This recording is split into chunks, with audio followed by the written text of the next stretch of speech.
Bonjour à tous et merci de votre présence. Merci aux équipes de la Fédération de la carrosserie d'offrir aux organisations professionnelles la possibilité d'organiser une conférence qui est un thème finalement extrêmement d'actualité, puisque le thème c'est plus de réalisme européen pour décarboner demain. Merci à nos intervenants pour leur présence et leur expertise et pour partager avec nous le point de vue sur ce sujet qui est majeur et qui est finalement le grand sujet qu'on développe à Solutrans. Donc j'ai le plaisir de vous présenter Florence Dupasquier. Bonjour. PDG de Samat, qui est une entreprise experte au niveau européen en transport et logistique des produits sensibles et matières dangereuses, qui est vice-présidente de la FNTR et aussi présidente de notre commission Europe et internationale. Merci à Raluca Marianne d'être présente, qui est déléguée générale de l'IRU à Bruxelles. Et merci parce qu'elle a fait un long chemin pour nous rejoindre et qui nous donnera là aussi le point de vue de l'IRU et effectivement de nos partenaires européens sur cette question. J'accueille Thierry Dutillois. Bonjour. Directeur régional Auvergne-Rhône-Alpes de Total Energy et Emmanuel Dupéret. Bonjour. Senior vice-président chez Renault Trucks France, ce qui fait que nous avons un panel absolument complet puisque nous avons à la fois représentants des constructeurs, des énergéticiens et de la profession.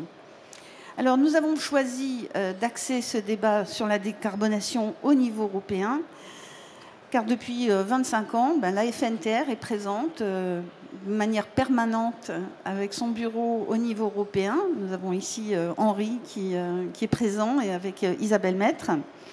Et non seulement nous travaillons au niveau européen avec l'IRU, mais nous avons depuis quelques années la chance de partager un certain nombre de positions avec nos homologues allemands et nordiques avec lesquels nous travaillons très étroitement.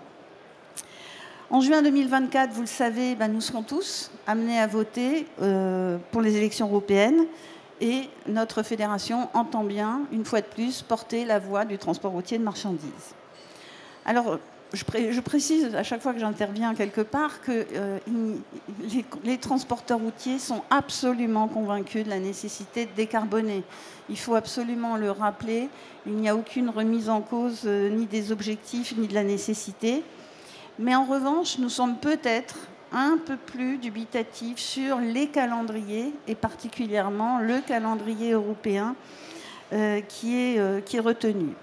Même si on en verra beaucoup sur le salon, à ce jour, en termes d'offres sur la disponibilité des véhicules zéro émission, là, on pense que ça viendra, mais on n'est peut-être pas encore tout à fait à ce niveau-là, mais on aura aussi la réponse d'un constructeur. Il y a aussi la question des infrastructures de recharge, notamment pour l'énergie électrique, qui aujourd'hui, on sent qu'il y a des efforts qui sont faits, mais là aussi, les infrastructures ne sont pas disponibles en nombre suffisant. Et puis surtout, la transition aura un coût, et la question est de savoir qui paiera pour la transition énergétique. Alors, autour de la table, nous avons une grande entreprise qui est Samat, mais la FNTR représente aussi énormément de petites et moyennes entreprises pour lesquelles la question est encore plus importante. Jean-Christophe Pic, au congrès de la FNTR, a dit que les transporteurs veulent la transition énergétique, mais pas aux dépens de leur survie. Et c'est tout l'enjeu qui sera aussi posé. Alors aujourd'hui, je rappelle que si on prend le compte propre et le compte d'autrui, en France, il y a 600 000 poids lourds. Et ce sont ces 600 000 poids lourds qu'il faut décarboner dans des délais qui sont extrêmement contraints. Donc, sans trop attendre, je vais quand même passer la parole à nos intervenants parce que c'est eux qu'on souhaite entendre. Et donc, je vais commencer par Florence Dupasquier en disant finalement le constat des transporteurs. Quelle est la réalité de terrain aujourd'hui sur la transition énergétique et comment faites-vous, vous, dans votre entreprise, pour tendre vers la décarbonation ? Alors, comment on fait ? Déjà, je vais peut-être présenter rapidement le groupe Samat. C'est un groupe européen, effectivement. Nous sommes présents sur 10 pays en Europe. On fait la moitié de notre chiffre d'affaires en France, l'autre moitié sur donc 9 autres pays, qui va de l'Europe du Sud, de l'Europe du Nord jusqu'en Finlande, la Pologne, etc. On fait 357 millions d'euros de chiffre d'affaires, donc ça c'est 2022. Et effectivement, on est spécialisé dans la marchandise dangereuse, donc pour les spécialistes, l'ADR, en chimie, gaz, pétrole, majoritairement vrac et un peu conditionné également. Comment on fait? On décarbone. Effectivement, on a cet objectif-là. Tous les transporteurs sont largement engagés sur le sujet. Alors, avant, on appelait ça le développement durable. Après, c'est passé en responsabilité sociétale et environnementale. Il y a des petits changements de wording, mais finalement, on est tous engagés depuis longtemps dans ces objectifs. Et là, on sent qu'effectivement, il faut accélérer. Alors, qu'est-ce qu'on fait? Eh bien, on fait beaucoup de veille réglementaire, on teste énormément de choses, ce qui est disponible, ce qui ne l'est pas encore, mais on est en veille. Alors par exemple, en France, on a le B100, mais ça c'est franco-français, c'est encore pas européen. Donc aujourd'hui, où on peut rentrer dans des zones à faible émission avec des véhicules au B100. Aujourd'hui, en tout cas en matière dangereuse, c'est la seule possibilité qui nous est offerte pour entrer dans les zones à faible émission, dans les centres-villes. On a testé du gaz, du biogaz. On est à l'affût sur l'électrique. On fait aussi de la veille sur l'hydrogène. On a déjà effectivement des camions au gaz, au GNL, au bio-GNC, etc. Enfin, on travaille beaucoup sur les sujets. Chaque possibilité a des avantages, des inconvénients, des contraintes. Tout le monde les connaît à peu près maintenant, mais voilà, en termes soit d'autonomie, soit de difficultés pour refaire le plein dans les stations-service ou sur des cuves privatives, sur ce que j'appelle des flottes captives. Donc ça nécessite en fait à chaque fois de gérer ces contraintes-là en fonction des flux avec nos clients. Et c'est vrai qu'il n'y a pas une solution pour tous les types de trafic ou de plans de transport. Entre de la zone courte, de la zone très courte qui va dans le centre-ville, ou qui va en régional, ou qui va en international, la contrainte est différente, les kilométrages sont différents. Et c'est vrai que c'est extrêmement compliqué aujourd'hui d'y voir un peu clair. Et en tout cas, on n'a pas une solution unique, comme ce qu'on a aujourd'hui avec le diesel. En fait, chaque solution a avantages, inconvénients, coûts, délais, difficultés. Enfin, c'est pas aussi fluide, aussi simple. Et effectivement, aujourd'hui, c'est plus cher. Donc, il y aura une nécessaire adaptation. Après, le transporteur, il ne décide pas tout seul, puisque le flux en question, qui lui est confié par le client, il faut que l'énergie ou l'énergie alternative mise dans le tracteur soit en adéquation avec son flux. Donc c'est quelque chose pour moi qui doit se partager avec son chargeur. On ne va pas décarboner tout seul. Je pense que c'est une chose importante. C'est un long chemin, je pense. Effectivement, on reparlera du calendrier qui est très serré. Mais ça ne peut pas se faire tout seul. Je veux dire, c'est vraiment quelque chose où il faut qu'il y ait une coopération entre le transporteur, son chargeur, l'énergéticien, puisqu'à un moment, il va y rentrer. Donc, tous ceux autour de la table. Et qu'on arrive effectivement par petits pas. Aujourd'hui, on fait la politique des petits pas. On avance petit à petit, on regarde, on teste. Il y en a qui sont partis dans des solutions. Ceux qui étaient partis dans le gaz et de manière très forte en disant « moi, je veux être très vertueux, je passe toute ma flotte en gaz ». Au moment de la guerre en Ukraine et de l'explosion de la matière et du prix du gaz, ils se sont retrouvés dans des situations extrêmement compliquées, extrêmement tendues, où l'accord qui avait été pris au départ n'est pas forcément respecté par la suite. Donc là aussi, je pense qu'il faut qu'il y ait un accompagnement sur la durée avec les chargeurs, parce qu'on est sur des durées de détention de véhicules qui vont être plus longues. On est sur des prix aussi beaucoup plus importants, on aura l'occasion de le dire, mais un véhicule électrique, c'est en moyenne 3 fois le prix d'un véhicule diesel aujourd'hui, sans compter les coûts pour le recharger, et sans compter le prix à venir de la matière, donc l'électricité en l'occurrence, par exemple, et sans compter évidemment les taxes qui risquent d'évoluer aussi avec le temps, étant entendu, puisque si effectivement les taxes qui sont aujourd'hui prises sur le diesel vont forcément baisser, il va y avoir une compensation qui sera probablement faite par l'État. Donc il faut qu'on trouve des systèmes où on n'est pas perdant et où quelque part chacun y trouve son intérêt, le chargeur, le transporteur, et que ça soit pérenne dans le temps. quelqu'un qui aujourd'hui, enfin moi je vois pas un transporteur aller acheter enfin je sais qu'il y en a qui l'ont fait, mais je trouve ça très dangereux, acheter un tracteur électrique sans avoir le contrat client qui va en face. Moi je le ferai pas. Voilà. Alors après, dans notre métier particulièrement en matière dangereuse, on a une difficulté supplémentaire parce qu'on a effectivement des clients qui nous demandent d'accélérer notre transition énergétique, de pousser plus fort dans la décarbonation.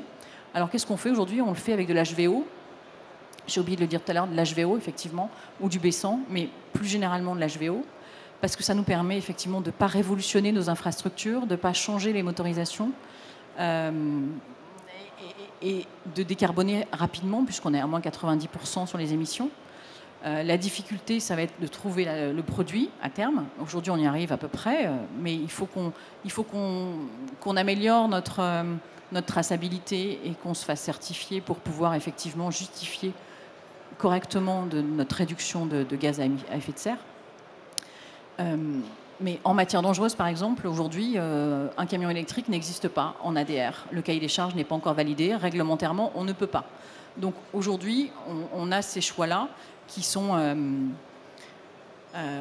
assez restreints. Et en même temps, on a une pression très forte de l'Europe d'avancer. Et voilà, moi, je trouve que ce n'est pas très pragmatique ni très réaliste par rapport à la situation qu'on vit aujourd'hui et aux contraintes qui sont les nôtres. Je ne parle pas encore du financement, mais effectivement, c'est compliqué. Et je trouve en tout cas que nos clients, d'une manière générale, la pression ou la demande en tout cas de décarboner leur propre transport n'est vraiment pas homogène d'un pays à l'autre ou même d'un type d'activité à l'autre, en chimie, en pétrole, en gaz. Ça dépend aussi de la taille du client, ça dépend tout simplement s'il a signé les accords de Paris et qu'il veut vraiment respecter ses objectifs. Et alors en période de crise avec des volumes en baisse, là je vais le dire plutôt directement, là c'est le prix qui compte, c'est pas la décarbonation. Voilà, donc on avance petit à petit, mais comme on ne peut pas le faire sans le client, si le client n'est pas demandeur, ça n'ira pas très vite en fait. Voilà. Merci beaucoup, Florence. Vous avez déjà beaucoup de choses dites. Et je rajouterai un point, c'est que vous m'aviez signalé que dans d'autres pays, on pouvait trouver du HVO en station publique. Mais je vais passer la parole à Suède. En Suède. Mais je crois qu'il y a d'autres pays, ce qui n'est pas le cas en France, ce qui est un frein. Alors, Raluca, merci de votre présence. Et vous intervenez en fait au lendemain d'un vote très important pour notre secteur concernant justement les objectifs européens en matière de décarbonation. Donc, est-ce que vous pourriez nous en dire plus et surtout l'action que l'IRU mène pour la défense des transporteurs en Europe? Merci beaucoup, Florence, et merci aussi pour l'invitation. Je crois que c'est la première fois que IRU participe à cette très grande exposition. Pour ceux d'entre vous qui ne connaissent pas IRU, IRU, c'est l'Organisation mondiale des transporteurs routiers. Nous sommes fondés il y a 75 ans. Je suis de Belge. De Belgique. Traduit le belge. Oui. En Suisse aussi? C'est 75? OK. À Genève, auprès de l'OTAN, pour aider l'Europe à reconstruire le commerce dans une Europe qui était déchirée par la guerre. Et il y a aussi 50 ans, IRU a été fondé à Bruxelles. IRU a ouvert une délégation à Bruxelles auprès de l'Union européenne pour être la voix des transporteurs routiers auprès de l'institution européenne. En fait, ce n'était pas de le début de l'Union européenne que l'Union européenne a fait beaucoup de lois dans le secteur du transport. Mais depuis 50 ans, l'Union européenne a été très productive et a fait, je crois qu'aujourd'hui, les transporteurs routiers, dans leur vie quotidienne, ils sont affectés par plus ou moins 150 lois par l'Union européenne, qui ont été faites par l'Union européenne. Aussi, donc, le secteur de décarbonation et l'environnement n'étaient pas en tête de liste pour l'Union européenne depuis le début. Mais au cours des derniers 3 ans, nous voyons qu'en fait, toute la législation qui est proposée en matière de transport, presque toute la législation en matière de transport a un angle à quelque chose d'environnement. Ça, ce n'est pas mal en soi, mais on voit souvent que le scope, le bout de ces lois, c'est presque punitif. Donc, je vais donner quelques exemples. Donc, nous avons, et ça c'est très récemment parce que ça c'est, donc l'implémentation, ça va commencer l'année prochaine. Mais nous voyons déjà que l'Allemagne a déjà commencé. Ça, c'est le péage sur les autoroutes. Donc, ça, c'est la législation, ça s'appelle Eurovignette.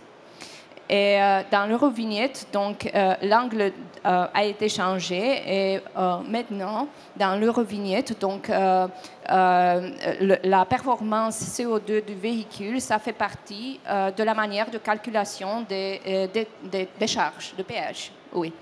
En plus, il y a une possibilité qui a été donnée aux membres États de l'Union européenne d'ajouter une charge pour, ça s'appelle externalité des CO2. Donc, ça, c'est un choix. Mais nous voyons, par exemple, l'Allemagne, ils ont déjà fait le choix et ils ont avancé, en fait, la date qui est obligatoire dans la législation européenne. Donc, ils ont doublé, je crois, ils ont doublé les charges à partir du 1er décembre. Donc, je dis que c'est punitif parce que pour le moment, nous n'avons pas le choix. Nous avons entendu aussi Florence, nous n'avons pas le choix, les transporteurs n'ont pas le choix d'acheter et d'utiliser les véhicules électriques dans grand nombre. Donc, c'est vraiment le début, mais les charges et la punition ont déjà commencé. Donc, ça c'est un peu la difficulté. C'est le vote d'hier aussi sur les objectifs. J'arrive maintenant, c'est le vote d'hier, parce que ça, c'est aussi, je crois, très relié au titre, en fait, de l'événement d'aujourd'hui. C'est l'irréalisme, en fait, de l'Europe, parce que le vote d'hier, donc, ça concerne directement les producteurs des véhicules, mais bien sûr que les transporteurs routiers sont directement affectés. Donc, les objectifs de réduction CO2 pour les producteurs, en pratique, ça veut dire que si Florence veut acheter des véhicules en 2030, 2035 ou 2040, le choix de Florence et des autres transporteurs routiers va être réduit parce que les producteurs sont obligés d'avoir une certaine partie de leur flotte qu'ils vendent zéro émission. Donc, en fait, le 45% de réduction qui a été établi hier par le Parlement européen et aussi par le Conseil, ça c'est l'État membre. Donc, c'est trop grand parce que, comme Florence a dit, l'infrastructure de chargement n'est pas là. Et aussi, la réseau, c'est pas juste les stations de chargement, mais aussi la réseau électrique n'est pas là. Et nous ne croyons pas que ça va accommoder un nombre si grand de véhicules zéro émission en 2030. Ça, c'est juste 6 ans. Si vous n'avez pas fait la calculation, ça, c'est 6 ans à partir d'aujourd'hui. Donc, c'est vraiment pas réalistique. Et en plus, il y a quelque chose de plus que le Parlement européen a introduit, et ça c'est en plus de la version du Conseil européen. Ils vont maintenant se réunir dans les négociations, mais on voit pour la première fois dans la législation européenne qu'il y a un essai d'introduire un objectif pour les transporteurs routiers, donc pas juste pour les producteurs, mais aussi pour les transporteurs routiers, un objectif d'avoir un certain pourcent qui n'est pas défini dans la proposition, mais la Commission européenne est mandatée de définir ce pourcent jusqu'à l'été prochain, un pourcent de véhicules zéro émission. Voilà. Donc, nous croyons que ça, c'est vraiment... nous sommes dans le pays des libertés fondamentales et nous croyons que ça, c'est vraiment contre le droit de propriété. Parce qu'ils sont des entreprises privées, ils ont des risques privés, ils ont un capital privé, mais ils sont obligés de faire un certain choix, même si sur le marché, il y a beaucoup d'autres options. Merci. Merci Raluca. Et on sait que et nous, FNTR et IRU, on s'est beaucoup bâti sur le sujet. Pour bien préciser, c'est 45% d'immatriculation zéro émission 2030 et 90% horizon 2040. D'où effectivement le côté un peu dubitatif, pour dire les choses très diplomatiquement, de notre approche. Thierry Dutillot, c'était indispensable d'avoir un énergéticien parce que nous avons toujours défendu le mix énergétique. C'est ce qu'a dit Florence et aussi ce que Raluca a rappelé. On voit beaucoup sur le salon et partout finalement une grosse poussée sur l'électrique. Mais est-ce que vraiment l'électrique est la seule solution? Est-ce que le mix énergétique a quand même sa place dans tout ça? Alors, juste avant, je vais représenter quand même Total Energy. Vous connaissez tous Total Energy, vous avez tous une station dans laquelle vous faites votre plein près de chez vous. Vous avez éventuellement du fuel, de l'électricité, du gaz, des pellets livrés par nos filiales. Mais ce qui est important aujourd'hui, Total Energy, c'est un groupe mondial, producteur et distributeur d'énergie, et notamment engagé dans la transition énergétique, avec l'objectif, après 100 ans, l'an prochain, nous fêterons les 100 ans de Total Energy, 2024. Nous sommes un top 5 de l'oil and gas. Notre ambition à 2030, c'est d'être un top 5 de l'électricité. Puisqu'effectivement, l'électricité va être au cœur de la transition énergétique, tous secteurs d'activité confondus. L'industrie, le transport, la construction, etc. Alors, nous sommes adhérents de l'IRU depuis 2 ans parce que nous nous sommes retrouvés dans les enjeux qui sont portés par cette représentation mondiale du monde du transport auprès de Bruxelles. Et donc, oui, et nous l'avons dit à plusieurs fois, il aurait été peut-être plus favorable de laisser le choix des technologies pour atteindre cet objectif de décarbonation. Cela étant, effectivement, l'Europe est partie dans le choix du camion zéro émission avec des objectifs 2040. Pour autant, Florence, effectivement, il y aura un mix de solutions décarbonées parce qu'il y a des contraintes d'usage et que le diesel qui a 100 ans de maturité et qui est flexible, réversible, qui répond à tout, dans les nouvelles énergies décarbonées, on n'a pas ça. Et donc, il faut prendre en compte les différentes maturités technologiques, les coupler aux usages, et on revient finalement dans les différents acteurs à se poser la question des contraintes d'usage, de segmentation, ce qui est une phase de désoptimisation, mais pour amorcer. Alors, une fois qu'on a dit ça, comment on agit? La première chose, c'est effectivement promouvoir les carburants liquides, gazeux, bas carbone, bref, les biogaz, les biodiesels, on a parlé de HVO, de B100, de promouvoir cela, parce que c'est la transition énergétique tout de suite, maintenant, possible. Pour cela, nous-mêmes, en tant qu'énergéticiens, nous transformons nos outils industriels de raffinage. On l'a fait avec la raffinerie de la Mède il y a plus de 5 ans et on continue à réinvestir dedans pour produire des biocarburants HVO, Sustainable Aviation Fuel pour l'aérien. On est en train de transformer notre plateforme de Grand Puy à l'Est de Paris pour faire la première raffinerie zéro pétrole, à la fois pour alimenter la plateforme de Roissy sur l'aérien, faire des HVO et également faire des bioplastiques. Et on continuera en fonction des échéances de la voiture, 2035, du transport, pour adapter notre outil et répondre à la demande. Sur le biogaz, nous avons fait l'acquisition en France il y a quelques années de Fonroche. Nous sommes leaders de la production de biogaz, donc injecté dans le réseau. En France, nous avons fait une acquisition polonaise et nous sommes actuellement le 2e producteur de biogaz en Europe.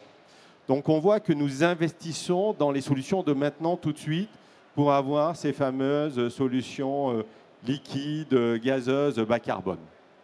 Mais une fois que l'on a dit ça, on est dans des solutions aujourd'hui de transition. Et donc, il faut préparer effectivement le devenir, le camion zéro émission tel que l'Europe l'a dessiné. Et là-dedans, eh ben, nous sommes un acteur, comme j'ai dit, de la production à la distribution. Aujourd'hui, on l'a vu, ils le sont, si on regarde Solutrans 2021, Solutrans 2023, l'accélération, mais Emmanuel nous en parlera, effectivement, c'est le salon du camion électrique à batterie, incontestablement. De l'autre côté, on voit aussi le salon Evolution, hein, qui grossit d'année en année, porte de Versailles. Donc on voit aussi la place de l'hydrogène. Pour cela, on fait quoi? On produit de l'électricité renouvelable, premièrement. Je veux dire, on veut être dans le top 5 des électriciens et à 2050, le 50% de notre mix de production sera de l'électricité renouvelable. On distribue cette électricité. Alors, on a le modèle, bien sûr, des véhicules particuliers. La France avait l'objectif des 100 000. On avait un peu de retard. L'État a impulsé une démarche et tous les opérateurs ont répondu présent. Et on voit, pour ceux qui ont un véhicule électrique et qui sont allés en vacances cette année, ont traversé la France avec un véhicule électrique, fondamentalement, ils n'ont pas eu trop de problèmes pour faire leur recharge. Bon, mais cette expérience-là, il faut qu'on capitalise pour le camion. Sur le camion, on a démarré il y a 2 ans avec Emmanuel, avec des transporteurs. On est des front-runners pour tester. On a essuyé des plâtres, très clairement. On apprend. Il faut être conscient que les solutions n'existent pas sur étagère. On a 100 ans de fossiles d'expérience. Les solutions électriques, elles sont là maintenant à construire. Et donc, on capitalise sur notre expérience, sur ce que l'on a pu faire avec des clients, sur ce qui est important, le dépôt charging. Car les premiers usages, et là on revient dans la segmentation, ce n'est pas un camion qu'on doit décarboner, ce sont des usages. Alors on simplifie beaucoup, c'est l'urbain, c'est le régional, le petit, la grande moyenne distance, la longue distance, etc. Les courtes distances, mais avec forte charge, les transports de matières dangereuses. Nous, au départ, quand on avait analysé, je crois qu'on avait 22, 24, 25 segments. On a simplifié vers 3, mais c'est toute cette complexité. On le voit bien à Solutrans. Moi, j'ai dit, les collègues qui viennent pour la première fois à Solutrans, oui, allez voir les camions, mais allez voir les équipementiers, les carrossiers, et vous comprendrez toute la diversité du monde du transport, sa complexité, et donc la complexité à répondre dans des solutions. Sur l'électrique, donc on démarre sur le dépôt charging, ça a démarré simplement. Mais on voit bien que les gammes aujourd'hui nécessitent des installations en courant continu, de la 50 DC, de la 100 DC. Ça nécessite par rapport au coût d'investissement de ces infrastructures de faire de l'optimisation. On n'avait plus à dire, bon, ben, un camion, une borne, il arrive comme finalement un véhicule léger ou un VUL. Je me branche quand je rentre à 18h et puis le lendemain matin, je récupère. Non. Il y a un enjeu dès maintenant d'optimiser les infrastructures, de se mettre ce que l'on appelle du smart charging, c'est-à-dire en fonction des camions, au moment où ils sont rentrés, au moment où ils vont repartir et de la quantité d'énergie dont ils ont besoin pour faire leur tournée le lendemain, et bien d'optimiser le moment où ils vont démarrer la charge, le temps de charge, pour optimiser au bout du bout. Et nous, ce que l'on a en tant qu'énergéticien, en remettant le client au cœur, c'est l'euro du kilowattheure du kilomètre, qui demain permettra véritablement d'avoir des TCO tenables et acceptables par des chargeurs qui doivent s'engager. Donc ça, on le fait sur l'électricité et on démarre, on l'a annoncé hier en communiqué de presse, également l'itinérance. Puisque le prolongement aujourd'hui, quand on voit les gammes et les autonomies qui sont annoncées aujourd'hui et la maturité des technologies, je ne sais pas si Emmanuel, on peut passer d'une phase 2, d'un an 2, il faut commencer à travailler sur l'itinérance. Et là, c'est un message important. On travaille avec les constructeurs et avec les transporteurs. Car il est important par rapport au montant d'investissement que ça représente, l'accélération nécessaire, d'installer au bon endroit, là où des transporteurs auront besoin de se recharger. Et donc, on est vraiment dans du sur-mesure, je dirais, pour lancer cette démarche. Mais pour ceux qui sont partis dans le GNL, notamment il y a quelques années, c'était exactement la même démarche au regard du coût d'investissement des stations GNL, de l'incapacité pour un transporteur à avoir sa propre station interne GNL et de voir avec les énergéticiens où implanter une station. Ça, c'est extrêmement important.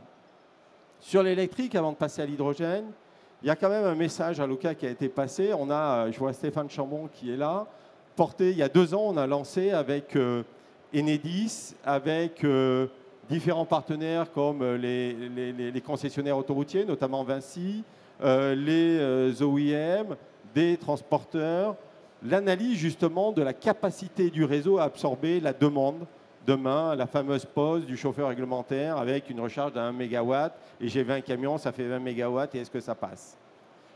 J'étais pas à la présentation hier, j'étais à Paris au Salon des maires et des collectivités locales, mais oui, il n'y a pas de bloquant majeur. En revanche, et on a la chance en France et en Europe d'avoir quand même un réseau électrique de qualité. En revanche, il faut planifier, budgéter pour permettre cette accélération. C'est la condition sine qua non. Mais il n'y a pas de bloquant majeur, de même que le Megawatt Charger System qui doit arriver aux alentours de 2024, 2025, voire 2026. Il est en cours de développement, il y a eu des tests, et pour le moment, ça avance. Donc, là-dessus, on y va. Un mot sur l'hydrogène, Florence. L'hydrogène, c'est effectivement la promesse d'une longue distance décontrainte, ou en tout cas plus accessible que cette contrainte de la recharge à la poste pour reprendre 400 km d'autonomie. L'hydrogène, aujourd'hui, il y a un premier élément, c'est son rendement. Grosso modo, s'il faut un électron vert pour un camion batterie, il en faut 3 pour un camion hydrogène. Et dans cette accélération de produire les énergies renouvelables, de gérer les contraintes de foncier, c'est un sujet. Pour autant, on est acteur de l'hydrogène. Depuis 20 ans, on a démarré à Berlin en 2002 sur des bus. On a transformé la vocation d'H2 Mobilité qu'on avait lancée il y a près de 10 ans en Allemagne et Benelux pour les voitures avec BMW. Mais on aime à dire qu'il y avait plus de stations que de voitures sur l'hydrogène. Donc depuis 2 ans, on a fait évoluer vers la mobilité lourde et on transforme en Allemagne, au Benelux. En France, on a déjà 3 stations hydrogène que l'on a positionnées avec des clients européens qui nous ont dit « mais moi, je fais Espagne, nord de l'Europe ». On voit plutôt l'hydrogène comme tiré par le monde de l'industrie, oui. Les secteurs durs à battre, mais par opportunité de faire de la longue distance ou des relations établies. Et surtout sur l'hydrogène, il faut rester en veille de toutes les disruptures, les innovations. C'est un foisonnement formidable. Et donc voilà, il faut garder cela. Et donc en continuant à passer à Emmanuel, oui, il y a un mix énergétique qui sera indispensable pour répondre aux différentes contraintes d'usage. Il y a des solutions immédiates pour décarboner. Et puis, pour s'inscrire dans la solution zéro émission, on est en train de construire. Et les infrastructures, c'est important de les co-construire ensemble. De dire, voilà, là, il y a des clients, transporteurs, chargeurs, et là, on va mettre des installations, et il y aura la capacité dans le réseau, et les bonnes puissances, et les bons services pour utiliser ces infrastructures. Merci. On voit que le sujet est vaste sur le mix énergétique, mais finalement, devant tout ce mix énergétique, je fais un dessous de provocation, on nous mène quand même vers l'électrique. Et on nous dit, sur le reste, il n'y en aura pas assez. Non, je ne pouvais pas résister. Merci en tout cas à Emmanuel Dupéret, parce qu'en fait, vous êtes un acteur majeur, en tout cas sur ce segment. Vous produisez 80% des véhicules électriques en France. Donc nous, il est important d'avoir votre point de vue sur cette approche. D'abord, tout électrique, est-ce que c'est la solution ? Et puis, j'enchaîne peut-être avec la deuxième partie de ce qu'on voulait envisager. C'est un jour, est-ce que le prix va baisser ?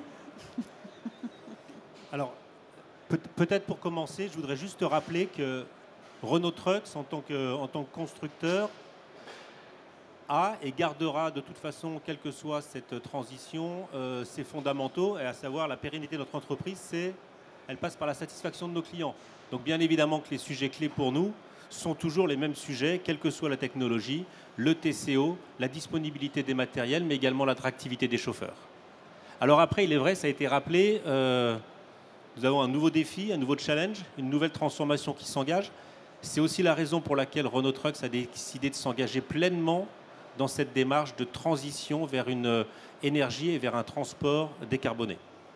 Donc on a pris des engagements, vous les avez mentionnés en tant que constructeur, aussi contraints par la réglementation, avec un objectif donc d'avoir 100% de nos véhicules neutres en émissions de CO2 à l'horizon 2040, ce qui suppose un objectif intermédiaire d'avoir 50% de nos ventes en véhicules neutres en émissions de CO2 à l'horizon 2030. Donc dans un délai effectivement relativement court, donc ça montre effectivement une courbe ascendante relativement vertigineuse. Donc à ce sujet, d'ailleurs, je fais juste une petite parenthèse. Je pense que je vous invite, si vous avez l'occasion, à suivre une série, web-série, qui vient d'être lancée par Renault Trucks. Là, je crois que cette semaine sort le 3e épisode, qui s'appelle Le Good Move, et qui montre, je trouve, de façon très intéressante et inspirante, donc, le virage que nous prenons en tant que constructeur sur l'électromobilité et sur la transition énergétique. Alors, une chose est claire, c'est qu'en tant que constructeur, on a une conviction, c'est que le véhicule à batterie est et restera la meilleure option technologique pour décarboner le transport. Donc Thierry, tu l'as mentionné, en termes d'efficacité, ce fameux ratio de 1 à 3 sur l'électron entre une solution à batterie électrique et une solution hydrogène. En termes d'émissions de CO2, c'est aujourd'hui 85% de baisse de CO2 en France. Quand je parle de 85%, nous intégrons bien l'ensemble du flux et l'ensemble de la chaîne de fabrication, donc de la fabrication de nos véhicules jusqu'au recyclage de nos batteries. Alors certes, la France est très en avance. Vous prenez des pays comme l'Allemagne qui sont aujourd'hui à 41%, mais les plans en Allemagne montrent également une trajectoire à 80% de réduction des CO2 à l'horizon 2040. En termes de disponibilité également, alors on va passer effectivement par des périodes de tension sur la disponibilité de l'électricité. Néanmoins, si on regarde le dernier rapport de RTE, si on se place à l'horizon 2040-2050, le transport routier ne représentera que 4% de la production électrique en Europe, donc sur un ratio qui est, ma foi, largement accessible pour permettre la conversion de 80% des véhicules électriques. Et enfin, le dernier point, mais on reviendra un peu sur le sujet, c'est le point effectivement du coût de la technologie et du TCO. Donc le coût de la technologie est aujourd'hui effectivement élevé. Florence mentionnait un ratio de 1 à 3 à l'acquisition et pas à l'usage. Et donc ce coût est là. Le coût de l'infrastructure est également un élément complémentaire. Nos prévisions sur la baisse du coût de cette technologie est de pouvoir atteindre, sans aide supplémentaire de l'État, la parité avec un équivalent diesel à l'horizon 2028-2031 en fonction des applications. Plus rapidement sur des applications qui sont très énergivores, je pense notamment aux bennes à ordures ménagères. Il faut savoir qu'en France, aujourd'hui, un véhicule sur 3 vendu par Renault Trucks pour la collecte des déchets est un véhicule électrique. Et un peu plus tard, 2030-2031, sur les applications de plus longue distance. Et ce, en intégrant effectivement le coût de la recharge et donc le mix de recharge entre de la charge privée et de la charge publique. Et j'en profite pour faire une petite parenthèse sur la charge. Thierry on a déjà bien parlé, mais ayez en tête que selon nos prévisions, à l'horizon 2030, encore 70% des opérations de recharge se feront en charge privée et les 30% restants sur de la charge publique. Alors, il y a une chose également que je souhaite mentionner, c'est la question qui a été posée, ou la remarque qui a été faite, c'est quelle sera la part de l'électrique dans la vente de nos solutions décarbonées. Alors effectivement, c'est difficile de prédire de façon très précise ce que sera le mix énergétique ou le mix technologique pour nous en tant que constructeurs. Une chose est sûre, c'est qu'on prévoit que la part du véhicule électrique dans nos solutions décarbonées sera très largement prédominante. On estime entre 70% et 80% du véhicule à batterie électrique dans notre mix technologique à l'horizon 2040. Les 20-30% restants étant donc répartis entre les biocarburants et l'hydrogène pile à combustible. Alors il y a une raison également importante à mentionner pour cela, à l'horizon 2040, c'est que l'hydrogène vert, qui n'est pas aujourd'hui disponible en quantité suffisante, mais également les biocarburants, seront disponibles dans des quantités également limitées. Et non seulement les quantités seront limitées, mais elles seront également, pour une grosse partie, captées par d'autres industries qui n'ont pas d'autre choix que de les utiliser pour décarboner. D'autres industries ou d'autres segments. Je pense notamment au segment et au secteur du transport aérien ou du transport maritime. Donc il y aura une captation quelque part par d'autres industries, également des quantités disponibles sur ces technologies, qui ne fait que renforcer notre croyance dans l'électrique pour le transport. Après, je rejoins effectivement la remarque de Thierry, l'hydrogène pourra trouver sa place sur des applications de très longue distance, là où le temps de recharge peut potentiellement être un facteur limitant. Mais encore une fois, selon nous, et compte tenu de l'évolution des technologies de batterie, une part relativement faible malgré tout dans notre mix énergétique. Alors, c'est important aussi de rappeler qu'en tant que constructeur, on a démarré la production en série des véhicules électriques depuis 4 ans maintenant. On connaît la complexité et on connaît également toutes les incertitudes, les craintes que ça peut aussi générer chez nos clients, chez les clients de nos clients. En revanche, une chose est sûre, c'est que cette bascule vers l'électrique, elle a démarré et elle va s'accélérer. Donc quand on dit qu'elle a démarré à un rythme relativement faible. Aujourd'hui, pour vous donner un chiffre, en Europe, c'est 1% des véhicules immatriculés chaque mois qui sont des véhicules à batterie électrique. C'est une moyenne européenne. Certains pays sont plus matures, plus en avance. On atteint déjà sur certains pays 5% et on atteint sur certaines applications, je reprends l'exemple des bennes à ordures ménagères, 10%. Donc cette transition va s'accélérer. Ensuite, je pense qu'il est important également d'admettre, et on l'admet volontiers, qu'aujourd'hui, on peut lister effectivement beaucoup de facteurs limitants par rapport à l'adoption de cette technologie électrique. On peut mentionner effectivement le prix de la technologie, les investissements sur les infrastructures de charge, une autonomie qui ne couvre pas encore tous les besoins des opérateurs, une perte de flexibilité dans les opérations par rapport à ce qu'on connaît sur le diesel, qui oblige aussi nos clients, leurs propres clients, à revoir leur schéma logistique, et également la conduite du changement dans les organisations, parce que ce défi il est technologique, mais il est aussi avant tout humain. Donc, fort de ce constat, et de toute façon, encore une fois, partant du principe que les objectifs sont fixés, que les objectifs de décarbonation sont là, je pense qu'il est important qu'ensemble, et Florence le mentionnait, je pense que c'est une approche qui se fera de façon progressive et qui se fera de façon collective. Donc il est extrêmement important dans cette phase que l'on appelle une phase d'adoption, une phase de qualification. Et c'est cette phase d'adoption, de qualification qui va nous permettre d'accéder aux gains de productivité. Parce que je pense que c'est clair pour vous, en tout cas c'est très clair pour nous, cette technologie, c'est indéniable. Aujourd'hui, elle a un coût. Et bien évidemment, le coût de la technologie baissera au fur et à mesure que les volumes mis sur le marché augmenteront. Emmanuel, je me permets peut-être de vous couper parce qu'il y a une deuxième partie. Si oui. Vous voulez terminer votre propos. Oui, alors je vais terminer mon propos très rapidement. Donc, si on part de ce constat-là, je pense que pour nous, il y a deux choses qui sont importantes dans cette phase d'adoption. C'est évidemment de continuer à œuvrer pour avoir le support des pouvoirs publics et des aides publiques. Et nous sommes très actifs au niveau réglementaire pour pousser à la prolongation des aides en France et sur le reste de l'Europe. Mais il est également extrêmement important que nous soyons en capacité d'accompagner nos clients dans une transition qui sera progressive. L'objectif n'est pas de basculer 100% des flottes en électrique d'ici à 2024.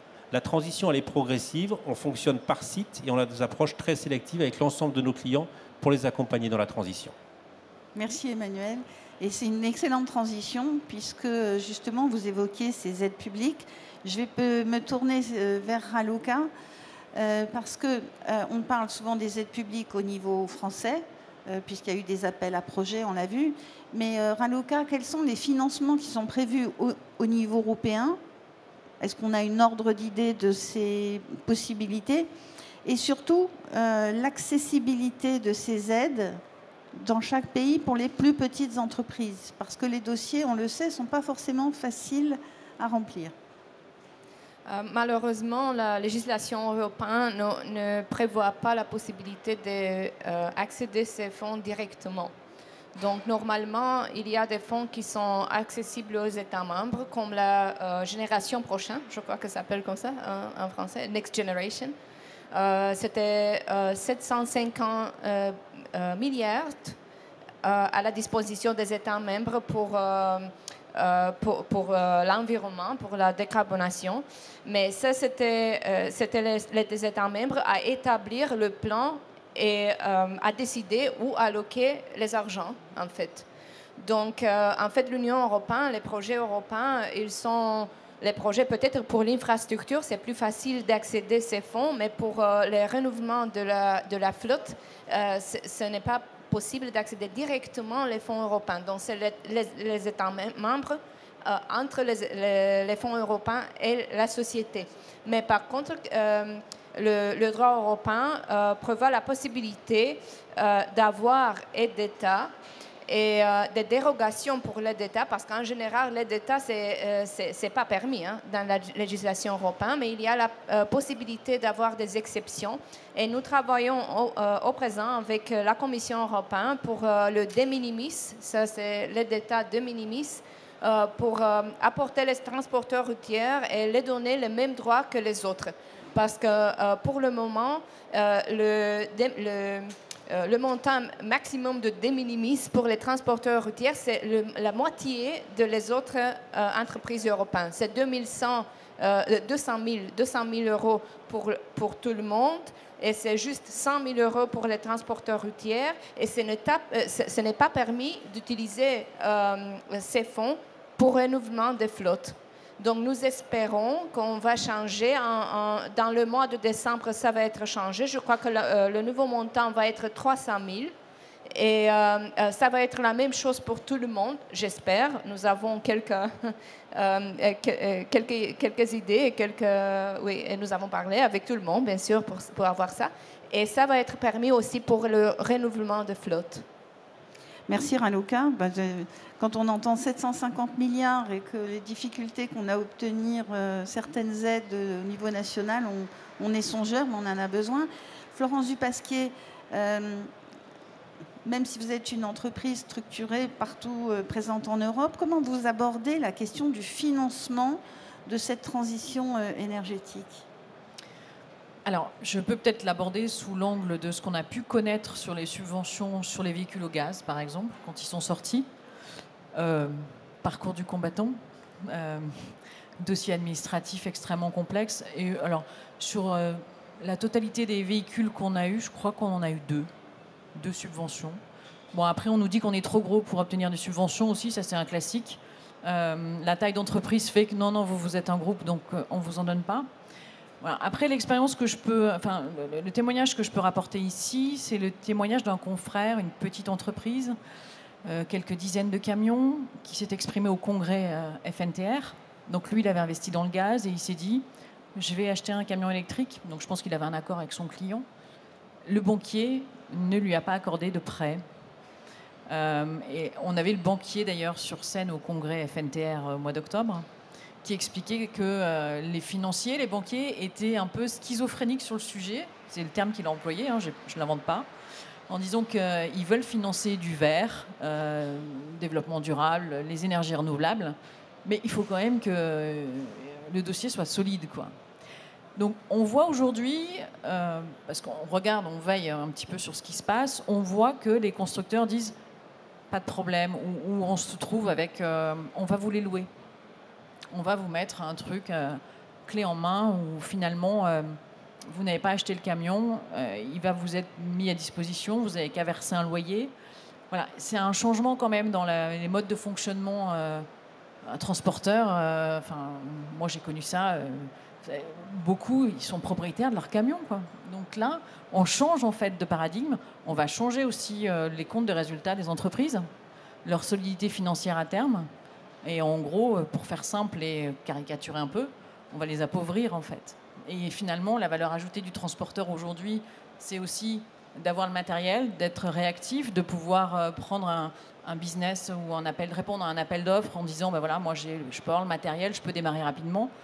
Demain, tout le monde sera au même pied d'égalité avec voilà, le camion il est là, il suffit de payer la facture mensuelle, je caricature au maximum un peu. Mais voilà, c'est quelque chose qui va aussi transformer, je pense, notre métier de demain, quelque part.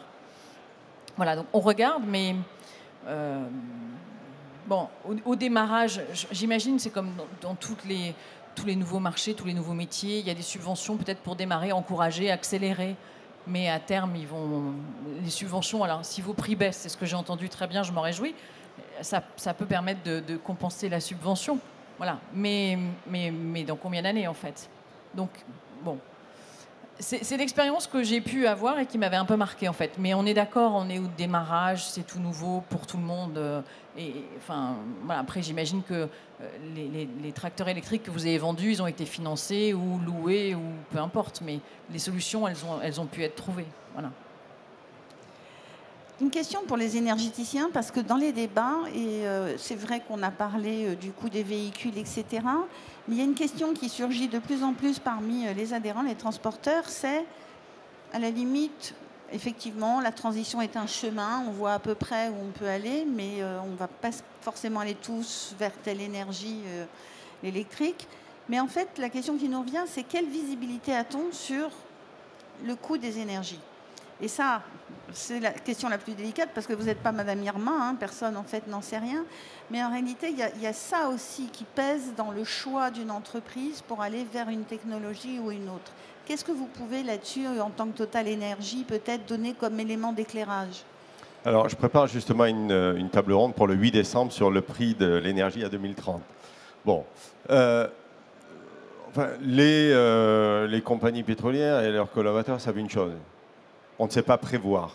Quand on se retourne en arrière, on s'aperçoit toujours qu'on ne sait pas prévoir parce qu'il y a des éléments structurels, mais il y a des éléments conjoncturels. Et Florence faisait référence aux éléments conjoncturels récents qui font qu'il y a eu ces grandes variations complètement atypiques et qu'on commence à rentrer dans des prix qui sont en train de stabiliser, qui probablement seront plus élevés que l'avant-crise, notamment parce que le rythme d'investissement dans cette transition énergétique et les énergies décarbonées, on dit c'est 2 à 3 fois des montants annuels supérieurs pour les 20 prochaines années par rapport à ce qu'on a fait par an les 40 dernières années. Donc fondamentalement, quelque part, il va falloir absorber cela.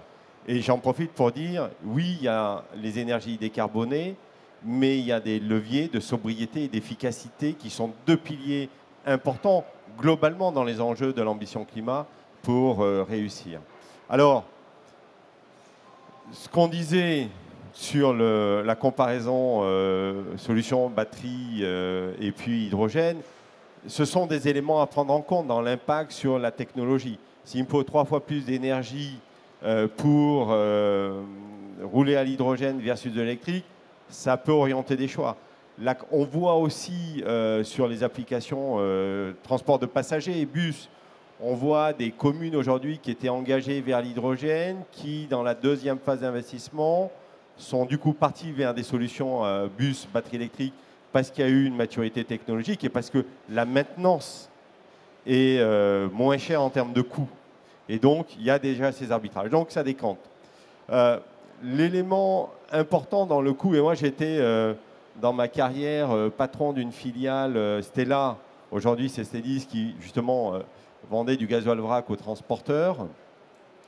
Et c'était un marché où les transporteurs, globalement, c'est tous les jours, ils appellent 2, 3 fournisseurs et ils achètent au plus bas. Et finalement, ils ne contractualisent pas l'énergie. Il est évident que, et je pense que dans la crise gaz, il y a des acteurs qui avaient contractualisé à 3 ans, 4 ans des contrats gaz et qui ont pu passer la crise d'un point de vue énergie, d'autres qui n'étaient pas contractualisés. Très clairement, ces nouvelles énergies, et notamment l'électricité par rapport aux infrastructures à déployer en dépôt, sont des niveaux d'investissement qui vont nécessiter de toute façon de contractualiser un prix de l'énergie pour, comme pour le gaz, vous l'avez fait, contractualiser avec un client sur la durée pour dire oui, je prends un tracteur, mais je sais que j'ai une relation avec un chargeur dans la durée. Et donc, je maîtrise aussi ma composante énergie dans le TCO global. Et je ne subis pas les variations. Et ça va être d'autant plus logique que dans les solutions que nous apportons, c'est l'investissement dans l'infrastructure dépôt. Typiquement, on peut imaginer en tiers investisseur du photovoltaïque sur des entrepôts logistiques, sur du foncier s'il y a du foncier, et intégrer dans le prix de l'électron vert, finalement, le prix de l'infrastructure de recharge, tout comme aujourd'hui, quand vous avez des garages chez les transporteurs, avec votre partenaire lubrifiant, l'installation de distribution du lubrifiant, bien souvent, elle est intégrée au contrat de fourniture. Donc il y a tout un ensemble de dispositifs qui est en train de se construire, qui permettra aux transporteurs de maîtriser son prix de l'énergie sur la durée. Où est-ce qu'il se situera, Florence? Vous l'avez dit, je ne suis pas Madame Irma, donc je ne ferai pas ce défi. Personne n'a de boule de cristal. Oui, mais une installation, si je prends une installation en photovoltaïque, oui, la durée c'est 7 ans, disait à Oleka, sur la durée d'un véhicule. Bon, la durée aujourd'hui, quand on investit sur une installation photovoltaïque, des bornes, etc., on va plutôt être sur des logiques 10-15 ans, sur des temps longs. Oui, voilà. mais les contrats commerciaux, ils ne sont pas sur 7 ans aujourd'hui. Hein. Je sais, Florence. Ça va poser un problème quand même. Je sais, et c'est là où l'ensemble des acteurs doivent aussi faire un pas pour accélérer cette transition. Mais effectivement, c'est un sujet, Florence. Alors, il nous reste 5 minutes. Je vais passer la parole justement pour que chacun puisse dire un mot. Vraiment 5 minutes, puisque notre temps est très calibré. J'aurais bien voulu qu'on puisse poser des questions, mais bon, on est à votre disposition et on pourra échanger ensuite. Emmanuel, qu'est-ce que vous pouvez dire sur le thème, finalement, la décarbonation? Est-ce que là, le calendrier, réaliste ou pas réaliste? Alors, le calendrier, il est fixé. Est-ce qu'il est réaliste? Il est, je ne sais pas le dire non plus, il est extrêmement ambitieux, mais encore une fois, j'insiste sur le fait qu'il est ambitieux et c'est un challenge pour nous en tant que constructeurs, c'est un challenge pour nos clients, c'est un challenge pour les clients de nos clients. Et à un moment donné, je pense qu'effectivement, le coût de cette transformation ne peut pas être porté par un acteur unique. Donc pour moi, c'est vraiment un objectif collectif. De toute façon, ce défi climatique, il est collectif. Donc à un moment donné, effectivement, nous, en tant que constructeurs, on a notre part de responsabilité, les transporteurs également, mais également les clients, de manière à être en capacité demain de valoriser un transport décarboné. Après, est-ce que c'est réaliste? Je pense qu'aujourd'hui, les briques technologiques font qu'effectivement, c'est réaliste. On voit la vitesse d'optimisation de nos batteries. Donc, d'un point de vue technologique, on accédera, on va dire, à de plus en plus d'applications pour couvrir les besoins des opérateurs avec de l'électrique. Je pense qu'on peut avoir confiance également dans la baisse du coût de la technologie. Mais encore une fois, j'insiste sur le fait que dans cette phase de transition, et il est important de démarrer, sans même parler de basculer l'entièreté des flottes, mais dans cette phase de transition, les aides de l'État sont absolument clés, et elles sont clés, Thierry le mentionnait, sur les véhicules et sur les infrastructures de charge. Et je pense qu'effectivement, on ne cesse de pousser dans ce sens en tant que constructeur. Néanmoins, on voit qu'effectivement, les efforts au niveau européen dans les différents États sont très différents. Les procédures administratives sont parfois effectivement très longues. Et il n'en reste pas moins qu'une aide publique permet de baisser le coût de détention du matériel, mais le coût d'acquisition reste là. Et donc la problématique effectivement d'accès au financement est un point important. Alors effectivement, on va aller plus avec cette nouvelle technologie vers des solutions de location plutôt que des solutions propriétaires. Mais là encore, je pense qu'il y a un point qui est important, et je pense que Florence le mentionnait, c'est quand on parle d'une responsabilité collective, ça veut dire aussi que dans la relation que nos transporteurs ont avec leurs chargeurs, ça pose aussi la question de la durée des contrats, qui doit être aussi alignée à une durée de détention qui n'est plus la même par rapport à un véhicule diesel. Donc on a encore beaucoup de chemin. Merci. D'un mot, éventuellement, Thierry, sur réaliste, pas réaliste, et puis qu'on puisse terminer avec Raluca et Florence. Le point clé, c'est l'ambition et d'amorcer. Est-ce qu'on sera au jalon 2030 en avance, en retard? Je ne sais pas. On voit, si on revient sur les chargeurs électriques pour les voitures, on était en retard en France. Et puis il y a un coup de booster porté par les pouvoirs publics dans les subventions, dans l'accompagnement. Et ça a permis, avec 6 mois de retard, de dépasser les 100 000 bornes et la dynamique est lancée. Donc je garderai ça, une ambition, une dynamique et le soutien des pouvoirs publics et le jeu collectif avec les chargeurs également. Merci. Raluca? J'aimerais bien partager l'optimisme de M. Duperré, mais nous avons parlé d'un 1% aujourd'hui et 45% ou presque demi de la flotte en 2030, dans 6 ans. Donc c'est un peu c'est un challenge, mais en même temps, nous croyons que ce n'est pas possible sans les partenariats que vous avez parlé. Et surtout le partenariat entre les surchargeurs et les transporteurs. Il n'y a pas assez d'argent public pour financer tout ça. Donc, c'est surtout les surchargeurs, parce qu'on parle plutôt de tous les autres, mais pas les surchargeurs. Merci. Ben, je crois que la transition est retrouvée pour Florence Dupasquier. Oui, moi j'aime bien le mot ambitieux, effectivement. Là, je pense qu'on est plus sur... c'est plus que ambitieux, en fait. C'est vraiment très... Voilà. En même temps, je comprends les pouvoirs publics, ils doivent donner aussi une impulsion, etc. Bon, oui, moi je trouve que ça va trop vite. Et en fait, j'ai peur qu'il y en ait qui restent sur le bord de la route, et beaucoup trop. Et quand ça va trop vite, voilà, forcément, il y a des choses qui vont... Alors je me dis quand même, ils ont peut-être conscience du sujet, puisqu'il y a quand même une clause de révision pour 2027 des objectifs que la France avait fait rajouter d'ailleurs. Merci. Donc voilà, peut-être que moi j'ai cet espoir-là de dire que bon, ok, il faut politiquement, et je comprends, de toute façon vous êtes engagés tous dans le sujet parce que la pression est aussi forte et que voilà, donc, je comprends que vous ne pouviez pas nous dire non plus que vous ne pouvez pas dire qu'ils ne sont pas réalistes, mais il faut s'adapter de toute façon. Mais voilà, je pense qu'à un moment, on va être un petit peu obligé d'être dans la réalité parce que, bon, nous, on est groupe, il y a à la Fédé, il y a aussi des tout petits. Aujourd'hui, ils sont à 10 000 km, à mon avis, de penser à imaginer acheter un tracteur électrique, en fait. Hein. Donc, voilà, on a une typologie d'entreprise qui fait que ça va être quand même un peu compliqué. Mais voilà. L'impulsion, elle est donnée de manière très claire. Après, moi, en tout cas, je pense qu'il faut vraiment qu'on garde un mix énergétique parce que je pense vraiment, et vous l'avez dit tout à l'heure aussi, que l'électrique n'est pas adapté à tous les usages. Voilà, ce sera ma conclusion. Bien, ben écoutez, merci à tous nos intervenants. Je vous propose qu'on puisse les applaudir.